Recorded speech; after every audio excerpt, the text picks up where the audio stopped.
Nah, terus banyak kan yang bilang bahwa ketika salah satu gift atau keunggulan dari komedian itu adalah ketika kita misalnya punya badan gendut, misalnya secara fisik ya. Iya benar. Iya kan. Ya, Itu gue juga gara-gara itu. Mungkin kalau gue nggak gendut, gue nggak akan punya 100 jam pertama itu nggak akan baik-baik aja. lu ada di fase sempet nggak terima nggak sih lu gendut? Ada. Awal-awal tuh lu nggak terima lu gendut. Gua itu waktu jadi penyiar itu gua nggak terima gua gendut. Cuman waktu itu nggak ada usahanya, bro. Kalau sekarang nih gua frustasi gua sebenarnya.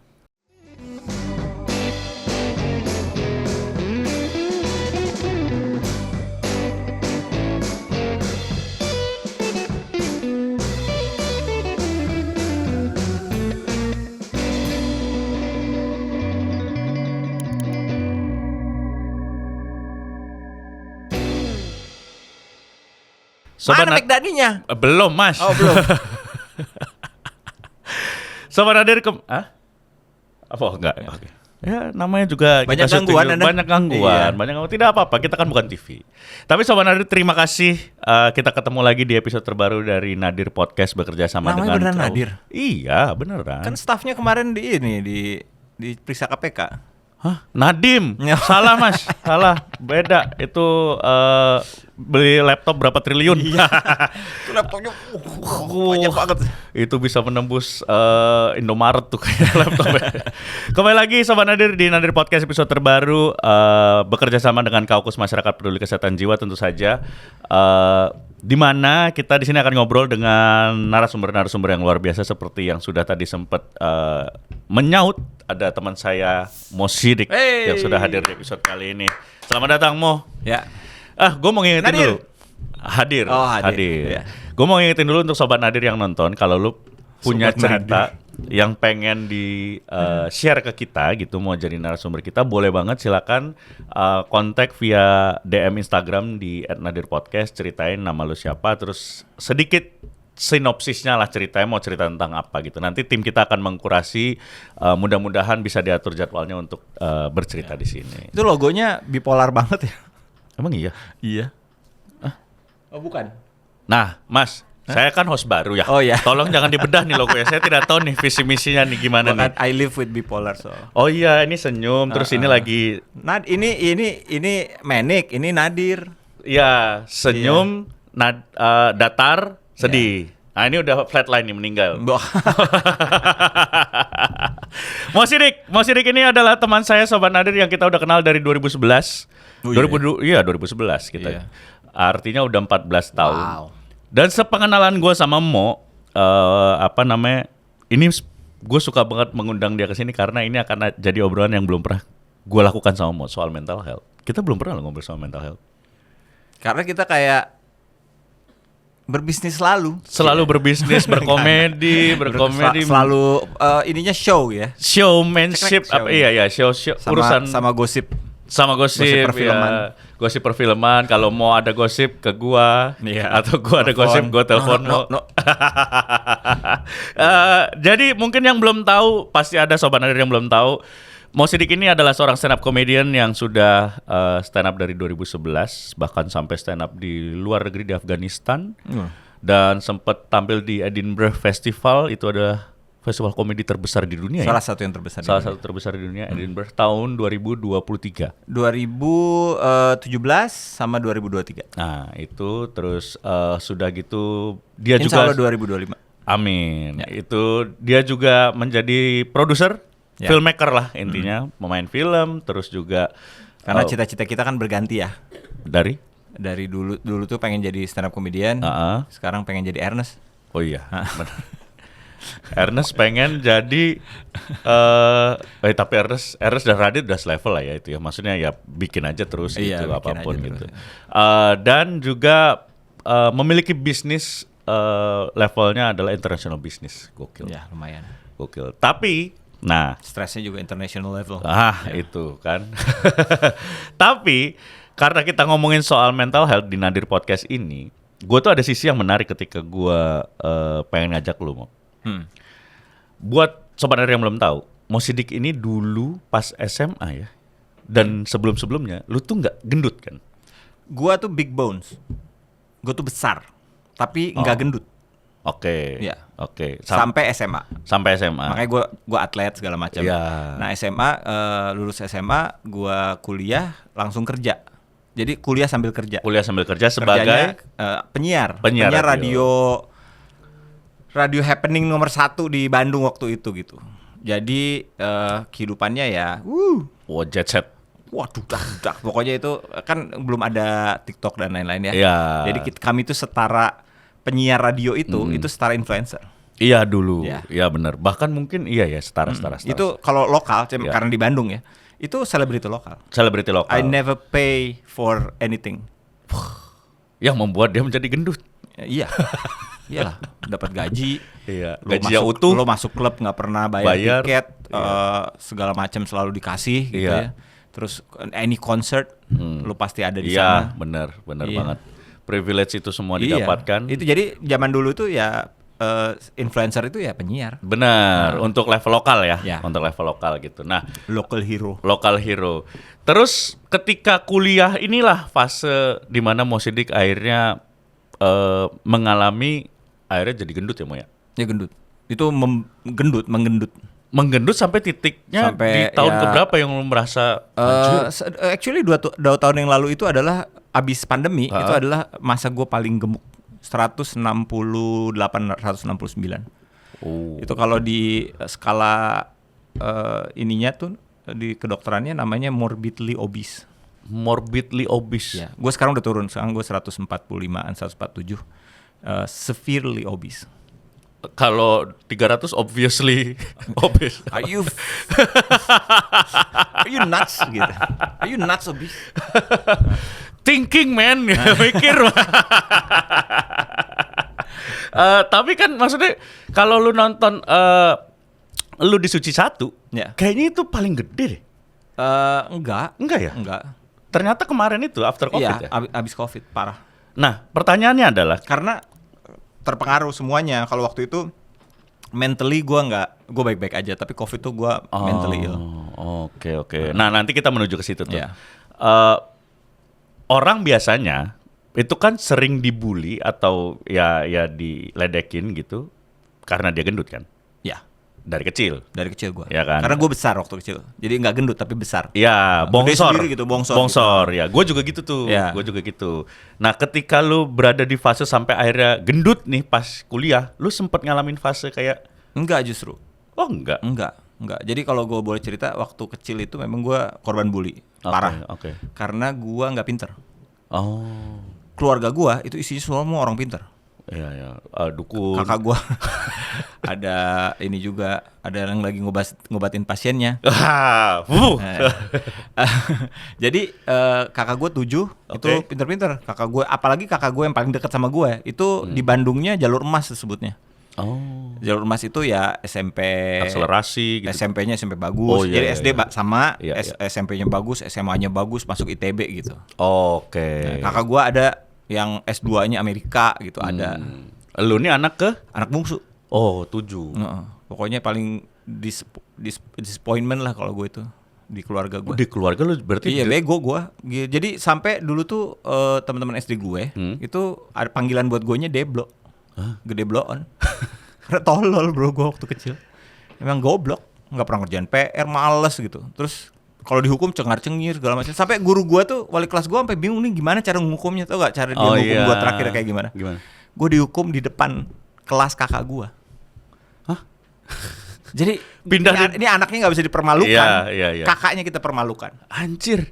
Gila. Yang tai guru-guru zaman dulu tuh. Iya sih. Kasian bener. banget kakak gue, gila lu. Iya. Nah guanya masih cengar-cengir aja lagi. Ngehe emang. Enggak, kenapa lu tiba-tiba bisa menjadi ya kalau karena malas jadi tidak belajar itu bukan bodoh ya? Nggak tahu, gue emang bego sih waktu kecil. Kali Kalian nggak apa segala macam. Makanya gue ngeliat anak gue tuh, wah, pinter. pasti dari ibunya, bukan dari gue. Iya, dan Firly kan pinter banget Iya. kan, gila. Terus oke, berarti malah menariknya lu tuh produk bullying dari Produk kecil. bullying dari kecil. Sampai dari SD sampai SMP, SMA tuh juga ngalamin, Mo? Iya, kebetulan SMP gue juga SMP Bronx. Oke. Itu ada drug dealer segala macam. Dulu ada pil BK tuh pusatnya di SMP gua tuh SMP 34 Bandung. Nah, SMK ya, sekolah menengah kartel ya. iya serius bro. Gila bro itu mah parah, itu yang hamil banyak banget. Waduh. Terus udah gitu entah kenapa gua curigai gara-gara basket ya dulu ya. Jadi SMA 20 itu SMA biasa aja. Tapi basketnya sangat terkenal. Jadi gue SMP gue main basket. Jadi gue ngincer tuh. Karena memang mau ke basket SMA 20. Karena ada Inal dulu, ada Reynaldi, inget gak lo? Ada pemain Kobatama tuh. Kelas 3 SMA. Mas, ini nggak tahu nih dia Kobatama nih mas. Kobatama tuh IBL ya? Iya, dulu IBL tuh namanya Kobatama. Iya gitu. Jadi gue ngincer banget. Padahal gue waktu itu name gue SMA 1 tuh jauh lebih bagus daripada SMA 20 masuk. Tapi gue masuknya pilihan 2 ke SMA 20. Satu pilihan pertama SMA 20. Iya. Demi basket. Dan ternyata SMA-nya bagus. 20 ini. Iya. Jadi agak terselamatkan gue. 20 termasuk yang walaupun nggak di sekarang bagus banget. Sekarang iya, tapi maksud gue kan dulu kalau lihat di Bandung itu kan 5. Ya 5, 8, 1, 3 gitu. Di bawah itu baru 20 kan? 20 mungkin ke 8 ya dulu ya. Iya kayak gitu. Tapi di bawah SMA 4. Kalau dibandingkan dengan SMP lu udah sangat bagus sekali. Oh jauh, SMP gua mah. SMP gua sampai pindah terus orang lupa. bahwa ada SMP namanya SMP 34. Itu pindah dari tengah kota banget. Lu tau patung Persib gak? Patung Ajat Sudrajat. Lengkong, Lengkong. Lengkong kan? Iya, nah itu tuh ada gedung sebelah kiri. Itu tadi SMP gue. Oh. Iya. Cuman kebetulan di situ tuh ada bangunan KNPI. Oke. Nah, dia punya lapangan basket yang paling bagus di Kota Bandung. Pada saat itu. Iya. Jadi lapangan basket sekolah gua itu adalah lapangan basket paling bagus di Bandung. Si SMP ini. Iya. Terus pindah. Pindah, jadi karena punya negara tukar guling. Pindah ke Bepas. Tapi gua udah keburu lulus. Udah lulus. Oke.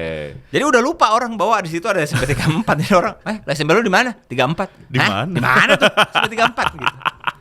Seolah-olah mitos lah. Iya. Atlantis. Terus di SMA 20 acceptance-nya lebih tinggi karena lo jago basket. Iya. Karena gua populer. Nah, bentar. Keren banget lah gue waktu itu. Di SMP terus ke Amerika. Pertukaran pelajar. Iya, pertukaran pelajar sampai ke Amerika loh. Gara-gara basket. Gara-gara pinter aja bahasa Inggrisnya. Jadi gue tuh pinter bahasa Inggris dari SMP. Nah, gimana ceritanya itu? Name gue maksimal semua. Gimana kalau bisa dari yang itu ke pinter bahasa Inggris tuh? Mungkin karena jadi bokap gue tuh kan penerbit. Jadi di rumah banyak banget buku berbahasa Inggris. Kakak gue pulang dari Amerika segala macam. Jadi memang kayak anak-anak zaman sekarang udah nonton acara TV-nya yang nggak ada teks. Karena pakai satellite dish itu apa sih namanya? Parabola. Parabola. Ya itu jadi nonton acara-acara Filipin gitu. Makanya jago bahasa Inggris. Ya. Terus pas di SMA idola lah. Iya, keren banget gue SMA. Pacar gue cakep-cakep loh.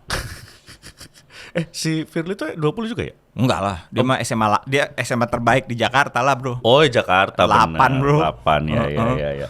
Nah terus ini ada yang menarik nih fasenya. Lu dari produk bully, pas lu di SMP dibully nggak dengan karakter? Bully. Cuman karena gue jadi drummer aja. Jadi selalu gue itu cari channel lain supaya gue keren. Karena gue ngerasa gue nggak ganteng, gue nggak keren badannya. Iya. SD gue nggak bisa, gue nggak punya prestasi apa-apa SD emang. Itu kalau main kasti aja guanya disuruh diem doang. Ada main galah asin tuh jadi anak bawang, ada yang kerjanya cuma di pojok doang gitu. Tapi lu ngerti waktu itu lu dibully? Ngerti. Nggak ngelawan?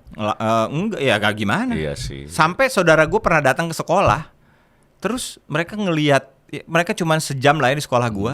Terus sampai di rumah mereka menyimpulkan, you such a big loser ya gitu. Hah, lo parah lo lu parah lo gitu. Cuma sejam aja mereka mengalami kehidupan gue di sekolah gue. Gimana lu 6 tahun?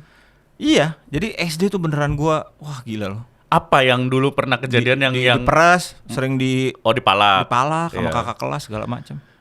Core memory itu ya? Iya. Dan nggak dianggap itu berarti pas SD. Iya parah. Jadi gantinya gue cari how to be cool. Di SD itu? Di SMP gue bisa. SMP karena di bisa. SD teman-teman gue yang menganggap gue losers nggak ada ya gitu. Oh iya, karena beda SMP. Iya. Nah di SMP nggak sempat ada di fase lu dibully? Enggak. Nggak ada, karena Nggak ada. langsung ke drummer itu. Ya, tapi gue kalau ketemu orang luar sekolah gue pasti dipalak. Sasaran empuk. Sasaran empuk, Pak. Iya. Tapi kan lu gede bongsor. Iya, tapi kan kelihatan. Gede bongsor doang nih. Iya. Gue tuh di mana-mana dipalak, di jalan dipalak, di PRJ dipalak. Gue kerjanya dipalak, gue main dingdong, Iya. pasti dipalak gue. Iya, iyalah, iya. Lu ibaratnya kalau gede bongsor sasaran empuk tuh kayak ini apa patung anginnya Oppo. Iya itu. Gede sih tapi rapuh. Iya kelihatan. Terus, nah biasanya kalau kita lihat film Jumbo, si siapa yang ini? Don. Bukan. Musuhnya King. Don Bukan, King. bukan. Sobat Nadir, mohon maaf episode ini referensi akan sangat tua ya. Bercanda. Ada ntar lagi di Netflix Tyson. Ini loh musuhnya yang ngambil buku Atta itu kan dia menjadi pembuli karena di rumahnya dia juga mengalami hal yang berat gitu. Nah, lu ketika selama SD Lu harus ajak Felix sini. Oh iya ya. Dia massive bulliers. Iya nanti kita. Dia orang paling terkenal tukang bully di SMA-nya. Anjir, iya ya Firly. Iya, Si tukang bully. Si tukang bully sampai di parah. Wah, ya menarik. Nah, bentar. bentar. Undang dia kesini. Iya, nanti kita undang. Lu dari yang lu 6 tahun lu setiap hari dibully, separah sampai saudara lu aja 1 jam bisa menyimpulkan lu big loser. Iya. Ketika SMP lu dapet jabatan keren, ngebully nggak lu? Enggak. Tapi itu sampai sekarang gua rasanya. Jadi karena gue selalu menutupi. Gue tuh kan orangnya nggak keren, nggak gaul, nggak. Ya lo tahu sendiri lah, gue sama anak-anak stand up juga nggak ngumpul apa segala macam. Jadi emang nggak ngerti, gue nggak tahu caranya gitu berkumpul kayak gitu. Jadinya gue tuh mendevelop yang namanya apa tuh namanya? Ada sindromnya tuh gue lupa namanya.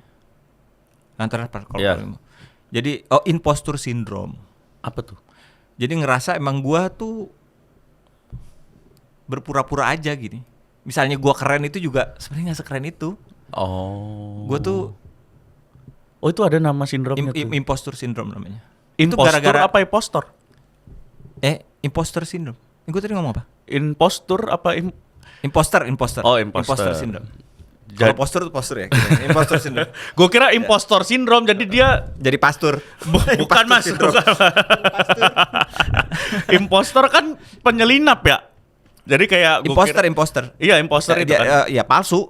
Iya. Jadi gue selalu ngerasa gue palsu. Apa prestasi gue segala macam, gue I'm not that good. Yang kesel istri gue sih emang. Tapi emang itu gara-gara gue, karena gue tuh nggak pernah berprestasi dalam hidup gue. Kemarin tuh baru gue bahas sama Mike Dani itu di podcast kita berdua tuh. Dani itu kan punya anak, Mike Dani punya anak sering juara nyanyi. Iya. Ya anak gue juga sering juara si taekwondo. Ben juara taekwondo kan. Iya. Terus kayak mikir gitu, gue pernah juara apa ya si Dani juara. gitu. Kalau gue dulu pernah. Gue pas, nanti yang radio, yang fase radio itu iya. ya. Ini maksudnya gue ngomongin sebelum gue masuk fase radio ya. Gue nggak pernah juara apapun, kecuali basket tim. Ya, as a team. Tapi guanya nggak pernah berprestasi. Maksudnya gue ya biasa aja gitu. Gue paling orang ketiga keempat paling jago di tim. Padahal badan gue paling badan basket. Tapi artinya ya tim inti lah ya. Nggak. Tim inti. Iya. Di Amerika juga gue tim inti, tapi bukan yang terbaik. Gue nggak pernah jadi yang terbaik. Gue nggak pernah juara 1. Gue nggak pernah ranking 1. Gue nggak pernah ngerasain we are the champion. Nggak pernah. Lah pas SMA nggak pernah kejuaraan? Tim pasti. Iya, Nggak tapi pernah kan gue. Nggak pernah gue. Oh iya. Iya benar. Itu membuat, balik tadi pertanyaan gue kan, turning point-nya di SMP kan ketika lu sudah ketika gue bisa mengelabui. Iya, lepas dari pokoknya bisa nemuin satu jurus, lu jadi nggak yang dibully lagi gitu. Iya. Turning point pas di SMP apa yang lu lakukan ketika lu sudah berada di fase ya nama orang lepas dari 6 tahun bro tiap hari dihajar. Ya itu. Gua menyadari ketika gua masuk SMP, orang-orang yang dulu mengenal gua itu nggak ada. Jadi gua bisa punya identitas baru. Ya. Dan itu lu bawa juga setiap lulus. Iya, dari situ. kan SMP gua nggak ada masalah. Ya. SMA gua bagus gitu. Jadi ya gua sih kalau sama orang baru aman. Emang kalau orang udah lama-lama kenal gua mulai naon sih orang. Minjem duit. Mosidik itu adalah salah satu lembaga pinjaman offline kami ya. Betul. Terus berarti relatif aman ya SMP SMA ya? SMP SMA rata aman. Tapi gue selalu ngerasa itu gitu. Jadi emang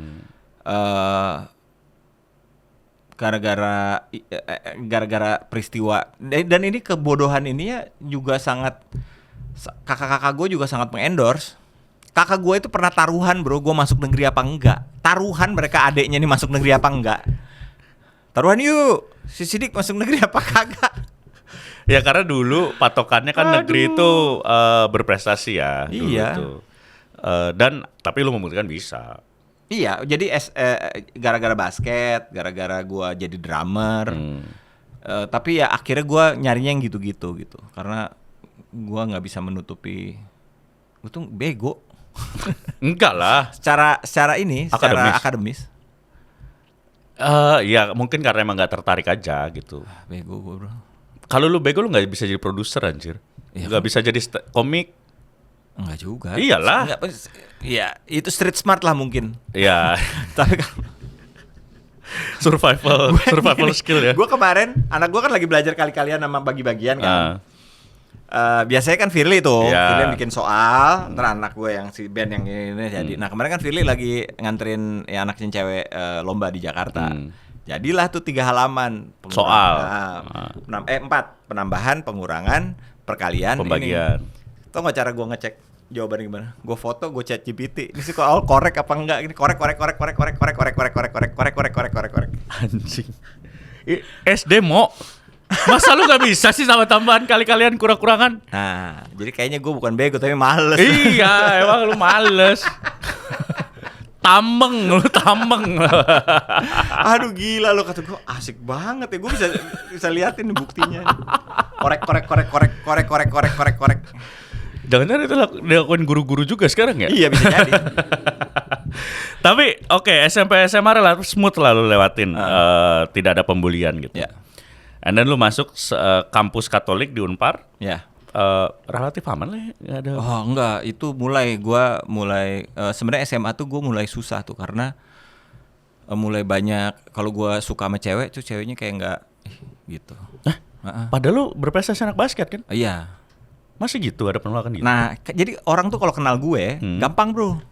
Kalau nggak kenal, jadi misalnya kan SMA nih, SMA gue kelas 1 jomblo, kelas 2 adalah fling sana sini gitu, ada cewek paling cakep gitu set.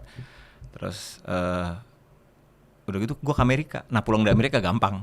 Iya. Tapi buat orang yang tahu gue. Tapi gue nggak bisa. Misalnya kayak teman gue gitu, lagi kita pertandingan vokal grup gitu ya. Terus ada SMA 22, dulu tuh ada SMA 20, ada SMA 22. SMA 22 di sini orang cantik semua, itu model-model. Dia bisa dapat pacar dari situ.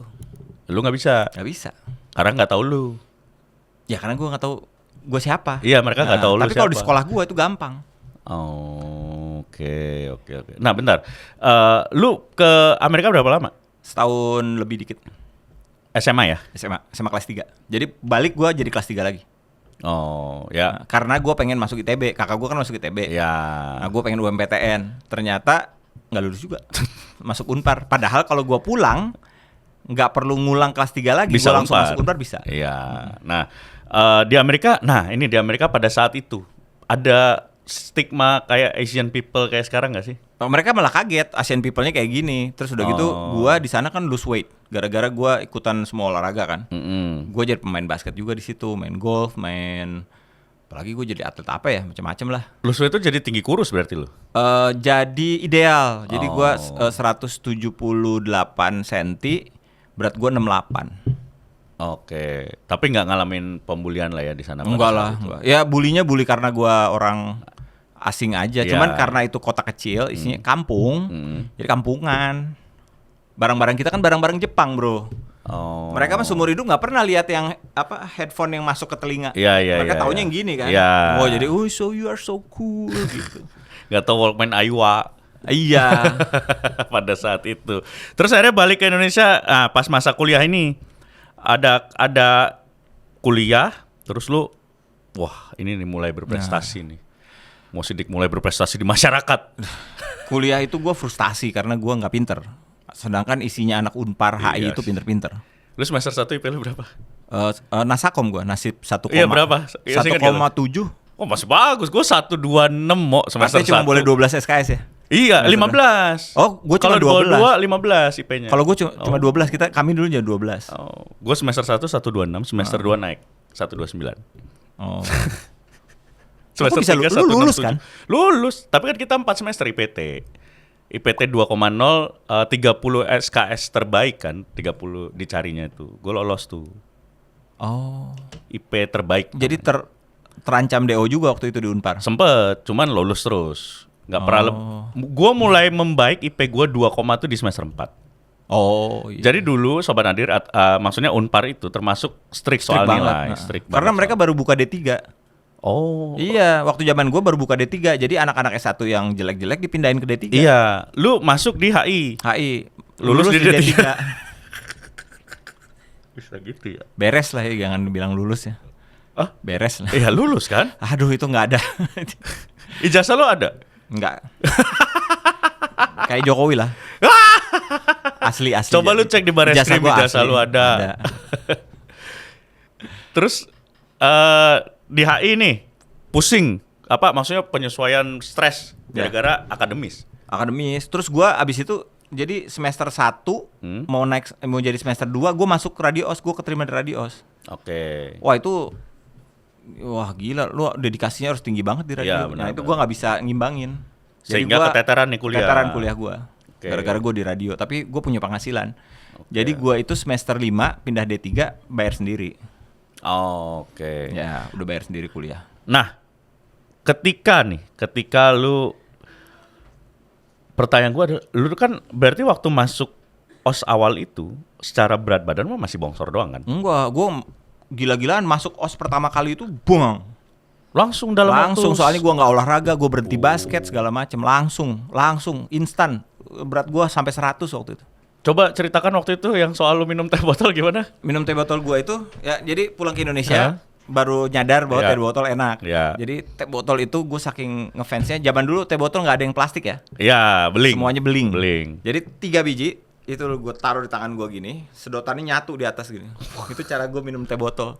Makannya Indomie kari ayam. Iya. Itu kan cocok tuh. Iya, cocok. Meledak. Tiap hari gaji gua itu setengahnya bayar kantin. Kan kantin bisa ngutang. Ya. Jadi nanti pas gajian bayar, potong. Ya. Nah, jadi gaji gua cuma setengah. Terkonversi Indomie kari ayam dan teh botol. Betul. Gila, Bro. Wah, parah. Nah, udah gedut-gedut, wah itu susah. Gua kehilangan rasa percaya diri. Tapi bagaimanapun suara gue suara ganteng. Iya. Waktu dulu ya. Ya radio lah. Iya, radio itu kan yang dijual suara.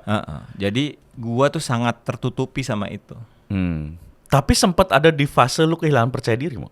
Ada di situ. Wah, parah karena gaulnya kan di luar. Iya. Gaulnya di luar tuh nggak ada di klub gitu, nggak ada cewek yang mau sama gue. Iya sih. Iya. Ya mau jadi joker, jadi lucu lu gitu kan, iya. Bukan yang untuk digebet gitu. Jadi biasanya pacar gua tuh anak-anak radio lagi. Ya, yang karena tahu lu karena siapa. gua terpandang Iya. karena radionya nomor 1, Iya. terus udah gitu gua penyiarnya juga. Nah, gua Prime prestasi time. banyak di radio lah. Oh, oke. Acara gua nomor 1, gua pernah jadi ada award radio gua menang mulu. Terus morning show gua banyak yang dengerin. Jadi gua tuh di kalangan penyiar-penyiar radio lain tuh juga termasuk dipandang. ya, termasuk. Wah, itu saya keliling punya pacar di radio ini. Tapi gue nggak pernah selingkuh ya. Jadi punya pacar putus. Ya, Jadi ya. selalu pacar gue tuh selalu dari lingkungan gue. Bukan orang yang. Jadi gini, gue tuh orang ngelihat gue nggak akan langsung bisa jatuh cinta. Harus kenal gue dulu. Oh, I see. Gitu. Speak. Berarti fase lu di kuliah hampir sama kayak SMA ya? Lu tuh mendapatkan edannya lu tuh untuk orang yang tahu lu gitu. Iya. Nah, Iya itu kan? tuh ya karena gua kufur nikmat ya. Jadi ketika gua keluar sendirian, apalagi ke Jakarta yang orang tidak mengenal gua dan semua orang jauh lebih superior, itu ancur-ancuran ini gua. Rasa percaya diri gua. Iya. Makanya jadi dulu itu di Bandung ada satu masa di mana Jakarta itu tiba-tiba music company, label company itu tiba-tiba membooming di Jakarta. Ya, benar. Itu ngerekrutnya orang Bandung semua. Untuk jadi back office-nya. Macem-macem. Ya. Itu abis penyiar Bandung, bro. Gitu. Semua senior gua pindah. Ini ada tahun 2000-an 2001 ya? Ya, ada yang ke Warner, ada yang ke Sony apa segala macam. Semua enggak, ini tahun sebelum tepat sebelum kita apa namanya? Apa? Krispon. Oh, 98. 97. Oh. Wah, semuanya. Salah satunya yang pindah namanya Ernest. Iya, dari Para Muda. Dia ke Sony apa kemana gitu. Itu memang ini bedol desa. Sehingga gua di umur yang relatif muda waktu itu jadi program director. Abis gue jadi program director umur 19 tahun. Hah? Oh iya, lu kuliah 17 ya? Iya. Program director itu manajer program. Iya. Itu kayak CEO-nya radio lah. Nah, gua tuh jadi GM umur 24, bro. Anjir. GM 99ers. Lu jadi CEO sekarang udah CEO berapa perusahaan kan? Improvindo. Ya tapi udah tua. Iya. Itu umur gila lu bayangin gak ada orang nih. Ini gue punya perusahaan ya. Iya. Ini lu urus ya ke anak umur 24 tahun, ke anak umur 19 tahun. Gila. Ya hancur lah. Nanti bubar, OS bubar sekarang. OS enggak bubar. Nanti bubar, OS ya. Megap-megap. Ardan masih bertahan. Tapi lu enggak pernah jadi PD di Ardan. Gue jadi program director di Ardan sama gue pernah jadi director research and development. Ardan adalah prestasi terbesar gue. Umur PD? Itu artinya umur 22 tahun. Berarti berhasil, ada yang berhasil. Berhasil kok Ardan. Itu mah prestasi itu. Cuman 2 yang gagal. 2 radio yang gagal. Enggak, itu kan hancurnya pas gue cabut ya. Oh, pas gue cabut. Ardan pas gue cabut tetap bagus. Iya. Ngaruh. Dan berarti memang benar ya, kadang-kadang tuh perubahan fisik seseorang itu apalagi menjadi tidak ideal ya, bukan dari ideal menjadi ideal, itu membuat percaya diri tuh ancur-ancuran gitu. Iya. Jadi dulu ada waktu gua umur 30 berapa tuh ya? Gua tuh nikah sebentar. Gua umur sekarang 49. Gue nikah, ini kalau ditonton film mati gue nih. Semua teman-teman gue yang gue tanya soal nikah selalu bingung kalau Oza 6 bulan aja udah bingung. Tadi Dani Beler, gue kawin tahun berapa ngecek di cincin kawin. Anjing nama doang lagi nggak ada tanggalnya. Jadi gue dulu artinya umur 33 tahun. Oke. Umur 33 ya. 16 tahun lalu. Iya, 33. Gue pernah putus terus gue frustasinya gila-gilaan. Karena gue ngerasa ini susahnya setengah mati umur 33 gue mencari lagi gitu. Oke. Gue nggak ngerti kenapa gue juga nggak cinta banget rupanya gitu kan sama si cewek itu. Tapi kok putusnya rasanya kayak gini ya gitu. Karena tadi lu mikir susah nyarinya. Iya, artinya dia masih 23 tahun. Siapa? Beda 10 tahun sama lu. Iya. Tapi belum Gen Z. Iya, milenial. Masih milenial. Masih nyambung kan milenials mah. Terus bentar, apa tadi maksudnya Firly married tahun berapa? Oh enggak, maksudnya kalau gua harus oke. Nah, selain tadi misalnya kayak lu nongkrong gitu. Kepercayaan diri lu yang hancur, apa yang hilang itu ketika lu jadi gendut, Mo? Itu inget nggak lo? Apa salah satu kejadian yang kayak tiba-tiba gue biasanya berani deh, kenapa gue enggak gitu. Oh ini kena banget gue. Jadi morning show Lu harus dengar suara gue pas morning show waktu itu bro. Umur 22 tahun, biarpun badannya gendut ya, tapi suara gue ganteng banget. Oke. Jadi orang punya persepsi yang sangat berbeda sama gue gitu. Jadi pagi-pagi tuh suka ada yang datang fans apa segala macam. Ini ada fans, gue masih inget nih SMA Pasundan, kelas 3. Cakep-cakep lagi bertiga. Iya, Pasundan mah cakep-cakep. Bawa kue. Okay. Nah, gue lagi di luar. Pasundan Ciamplas? Oh, bukan. Oh. Pas ada lagi Pasundan 1 itu di mana ya? Ada lah, pokoknya Pasundan tuh cakep-cakep. Bawa kue, pengen cari mau sidik. Tapi nanya ke gue. Gue lagi di luar gitu. Iya. Zaman dulu kan web gitu belum ada. Orang nggak bisa ngecek mukanya penyiar gitu kan. Iya. Terus gue bilang saya mau sidik, itu pulang. Dibawa lagi kuenya. Lu ingat gak reaksi mereka apa? Oh, yang gue bikin gue drop itu lihat mukanya, emang mukanya gitu kayak anjir sahaya karena juga kieu nah gitu. Anjir, right Itu in anak your itu face. pasti udah jadi ibu-ibu sekarang. Iyalah. Awas ya. Anjir, depan muka Pergi, banget. Pak. Depan muka banget. Wah, gila sih. Tapi emang dulu tuh rule number one-nya adalah nggak boleh Menemui pendengar. nggak boleh pacaran sama pendengar. Oh iya kalau Augie itu. Fantinus kamu dengarkan itu. Jadi mungkin Rule-nya. yang nggak relate buat Sobat Nadir, dulu tuh radio tuh segitu edannya. Edan. Terus belum ada sosmed, belum ada akses terhadap informasi si ini teh gimana gitu mukanya. Jadi orang ngefans berdasarkan Suaranya imajinasinya, dengan imajinasi. Wah, anjir, Mo Sidik nih, ini pasti orangnya ya. Ganteng. Wah, Christian. Bautista. Something in the wind. Ya itu begitu datang. Nah, sering kali memang banyak yang kecelek tuh. Sering kali. Berharapnya apa pas ketemu? Semua kecelek. Iya kan? Sering kali. Tapi Ardan ganteng-ganteng, Bro. Iya. Indra Herlambang itu Ardan. Dulu ganteng-ganteng. Kalau si Coki Adrian Sitohang, Maulana. Coki kan os. Os. Coki Sitohang itu kalau siaran itu cewek-cewek ngumpul, Gila. ngintip-ngintip. Sudah dengan nada dia kayak gitu? Oh iya, itu mah suara ngomong dia sekarang tuh suara siaran dia. Tapi nadanya nggak gitu kan? Pemilihan kata-kata tetap gaul kan? Sekarang kan Kok kayak gua serius ingetnya banget itu ya. ya? Sekarang MC mulu acara pejabat-pejabat tuh dia. Oh iya, Gue lihat iya. di IG-nya. Gagal menjadi pejabat, jadi MC pejabat. Terus, nah itu momen yang lu inget banget ketika hancur percaya diri ya. Apa yang terjadi mau setelah itu? Ngefek gak ke siaran lu pas setelah lu ketemu itu dan ke depannya? Ada efeknya macam-macam. Nah dulu tuh tiba-tiba kita ada mentor namanya Eko Junior. Datang, dia tuh mentor hampir seluruh. Lu kalau tanya penyiar senior di Jakarta, semuanya pasti kenal dia. Karena dia tuh orang yang ngancurin rasa percaya diri semua orang gitu. Jadi karena radio itu biasanya kalau udah bagus suka stuck penyiarnya. Ya. Nah dia tuh biasanya unstuck. Oh, biar Jadi growth ya, lagi. jadi kita 5 hari di training sama dia, wah hancur semua rasa percaya diri. Jadi, Contohnya lu apa bayangin- dia ini ngancurin? Jadi kayak misalnya dia ngajarin nada. Ya. Nah terus kita nggak bisa rupanya terus kita suruh dengerin rekaman kita. Oh iya ya nada kita gitu terus gitu ya terakhirnya gitu, nada terakhir. Terus dia akan bilang, kebayang nggak lo udah siaran berapa lama? 5 tahun gitu. 5 tahun pendengar lo bosen kayak gitu-gitu aja, lo mah nggak berkembang gitu. Waduh, gila bro, itu emang dia tugasnya seperti itu Iya, Mas iya, Eko iya. Junior. Sekarang dia staf kedutaan karena HI.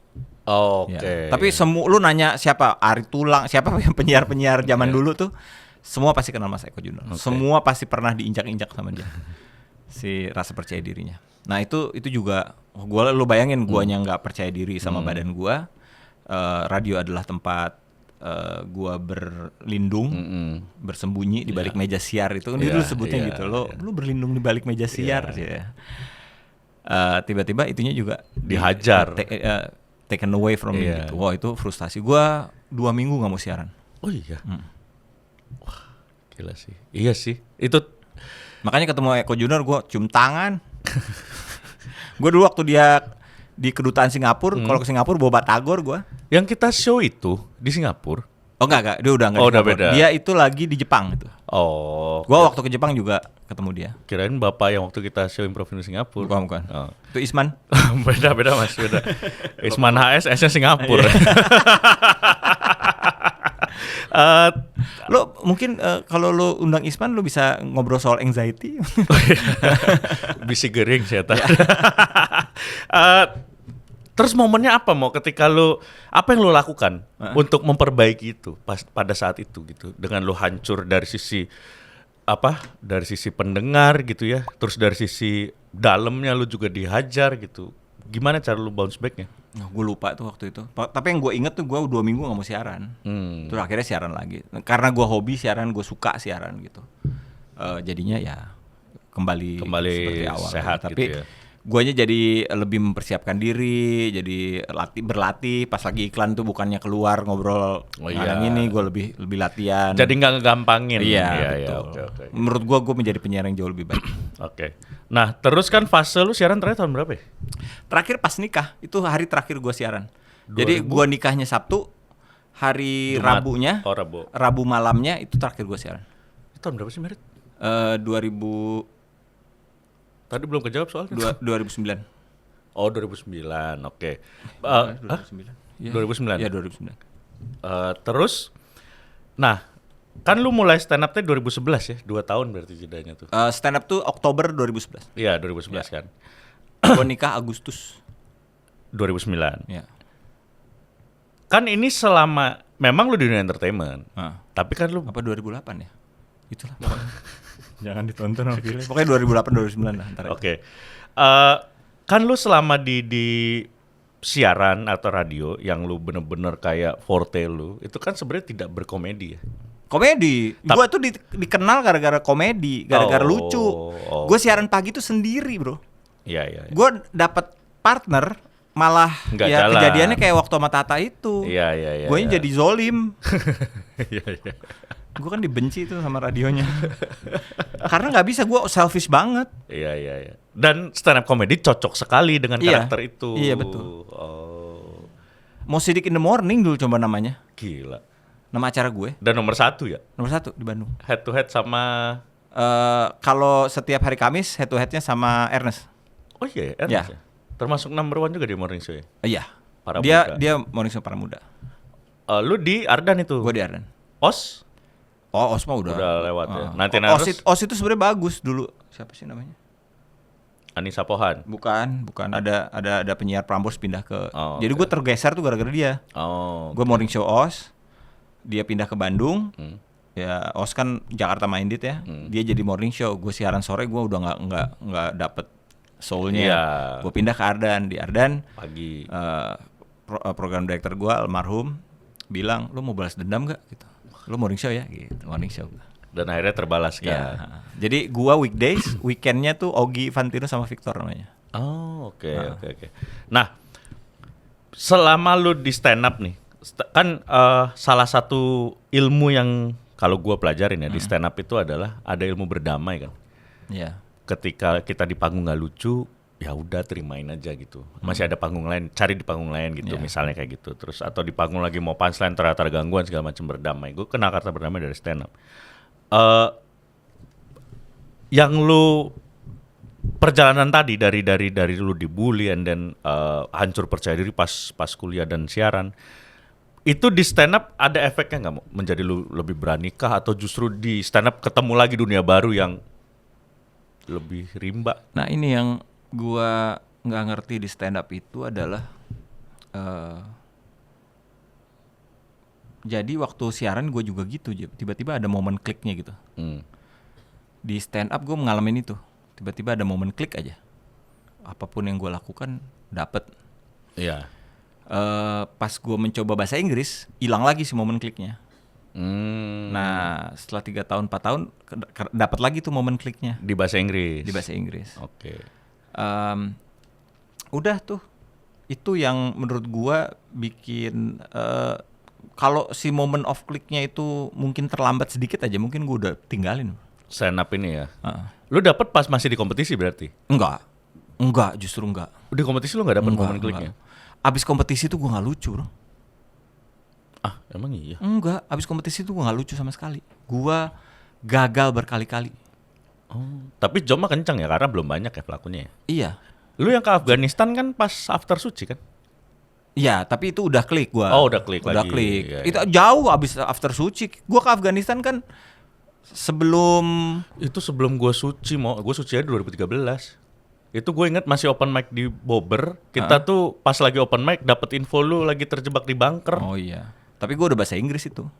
Oh iya, ya. Ya, gua di Afghanistan pakai bahasa Inggris. Oh, bahasa Inggris. Iya.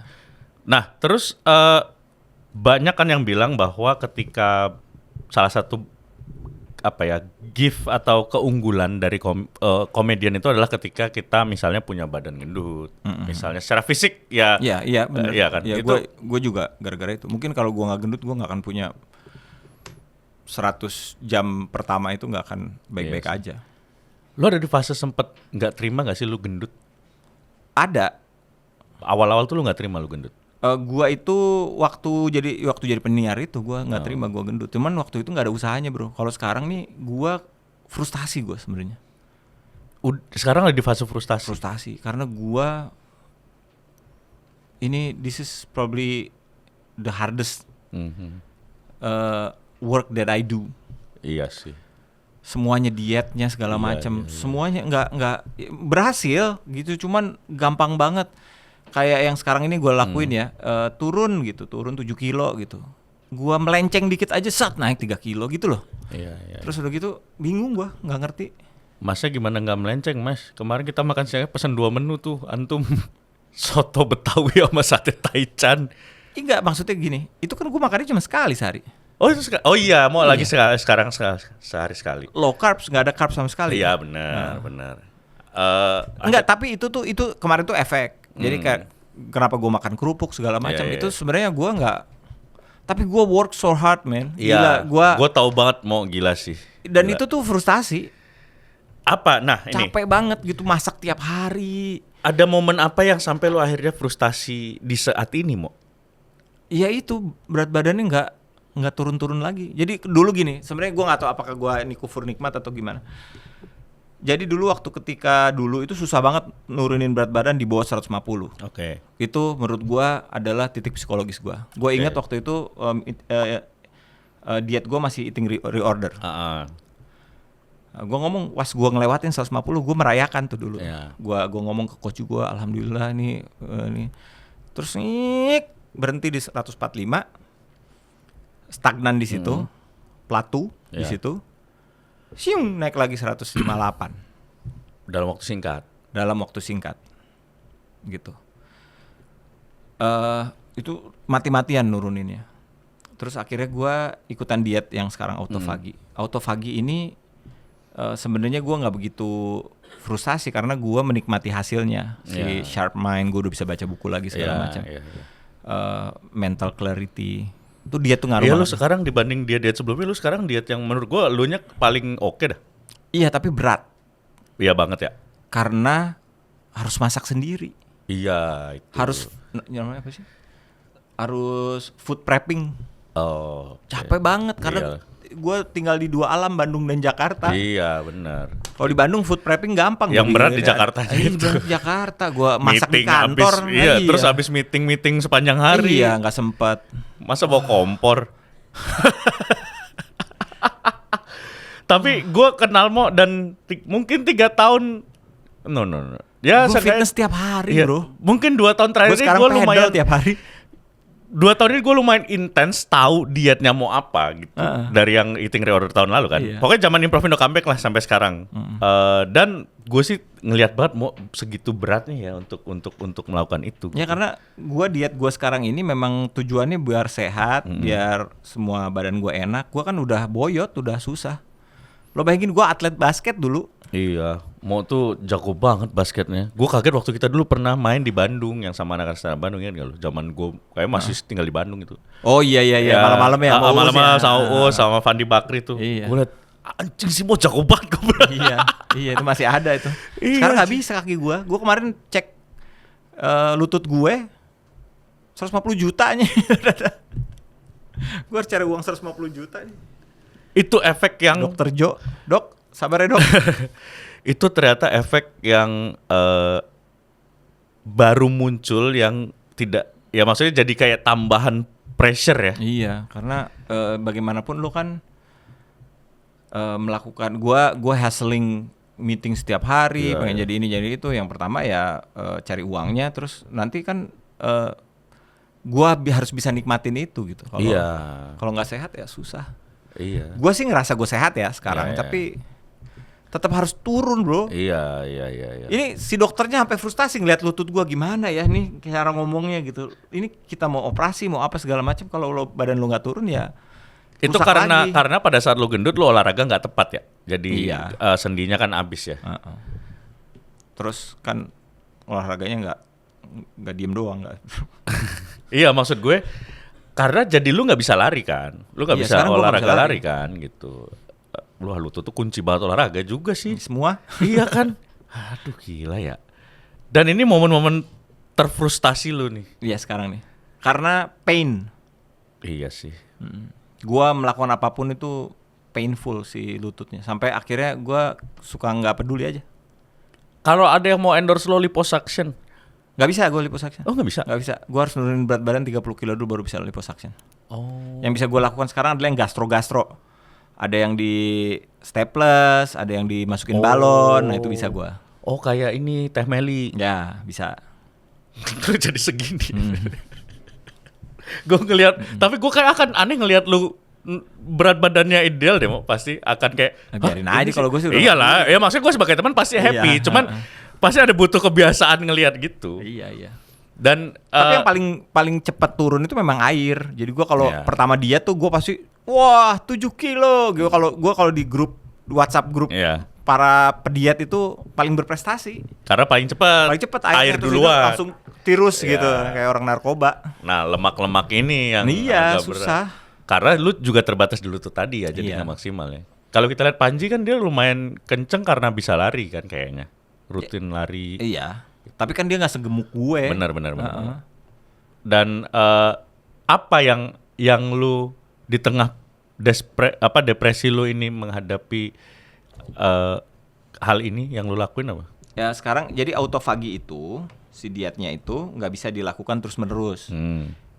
Dia tuh harus ada jedanya. Soalnya kalau diterusin bisa merusak organ. Oke. Jadi gua ini udah 2 kali gua autofagi. Gua mau masuk yang ketiga. Kalau secara mentally apa? Gimana cara lu menguatkan diri lu?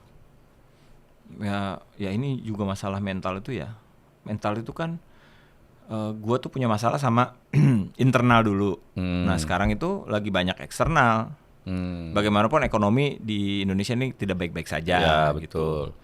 Terus ya banyak yang tertunda apa segala macam gitu. Sementara kebutuhan wah itu inilah gitu. Nah itu sih bebannya masih sekitar situ sih. Cobalah Pak ini proyek-proyeknya di-okein Pak semua ini. Iya. Dan proyek udah oke. Cuman belum jalan. Proyek itu belum oke selama DP belum masuk. Betul, iya. Mungkin juga banyak kan Sobat Nadir yang juga mengalami fase kayak lu gitu. Maksudnya pengen diet, mentok gitu. Kalau lu bisa share ketika ngerasa, aduh gue capek banget nih ngelakuin ini, apa yang harus mereka lakuin? Ya lu harus punya titik motivasi. Titik motivasi gue kan anak. Gitu. Jadi mereka itu yang bikin mental clarity gue tuh gara-gara anak gitu. Terus yang kedua memang makanan itu sangat mempengaruhi kesehatan mental ya. Iya sih. Gula itu pisan bro. Gula itu merusak fisik dan mental. Kalau maksudnya kalau nggak pakai gula jadi lebih sehat mentalnya. Iya. Oh.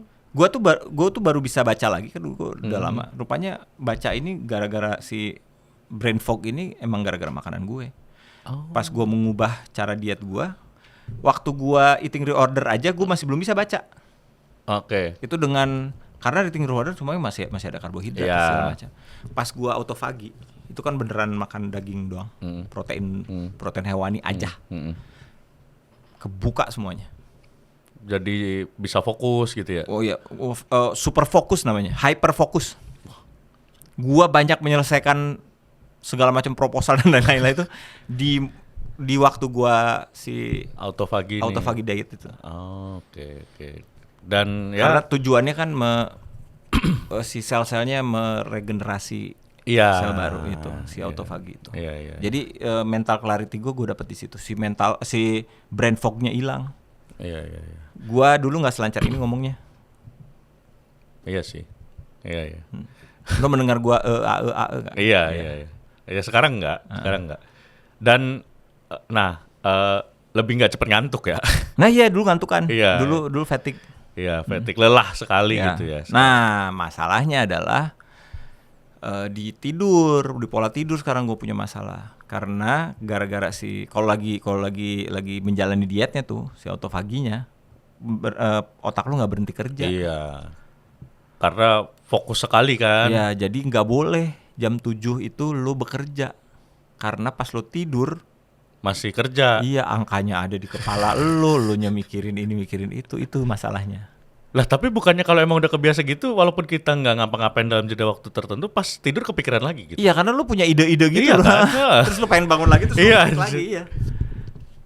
Itu gimana tuh lu ngatasinnya? Oh parah. Akhirnya ya udah jam 6 gue tutup laptop segala macam. Ah enggak sih kayaknya. Enggak. Gue kenal OCD enggak sih kayak. Oh makanya lu dengan gaming juga ya salah satu untuk. Waktu kemarin gaming gue setelah dietnya berhenti gue nggak gaming. Oh. Karena energinya udah nggak waktu diet itu. Iya. Tapi gaming kalau terlalu seru juga aku pikir tadi harusnya gue gini lagi. Iya. Pas gini kan main itu tuh RRDR itu. Red Dead Redemption. Iya tuh. Gini naik kuda anjir.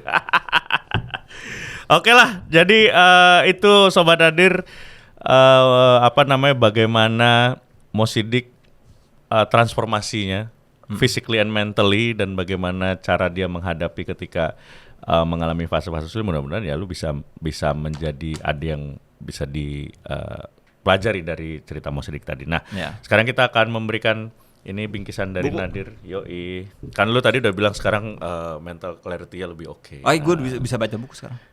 Soalnya lu kayak dari buta huruf anjir. Enggak, beneran. Jadi gue baca buku itu, misalnya berdua halaman tidur. Oh. Terus 3 halaman kepikiran gue kemana-mana. Oh ya, nggak bisa fokus. Nggak bisa fokus. Di mobil buka buku, pengen muntah. Iya, karena pusing. Iya, sekarang gue bawa buku kemana-mana. Padahal Kindle gue pakai Kindle. Mosidik ini udah mengenalkan Kindle ke kami dari 2013. Gue itu dulu melahap buku bahasa Inggris novel itu 4 hari. Dulu tuh kapan ini? Ya waktu remaja. Oh, waktu masih bisa baca. Dan ini baru lu nikmatin banget momen-momen sekarang ya? Iya. Berarti. Nah, ini ada buku berjudul Bicara pada Kertas Putih, Mo. Ini ditulis oleh Ibu Christine Samah. Ini jurnalis dan juga inisiator dari Kaukus. Ibu Christine sama siapa?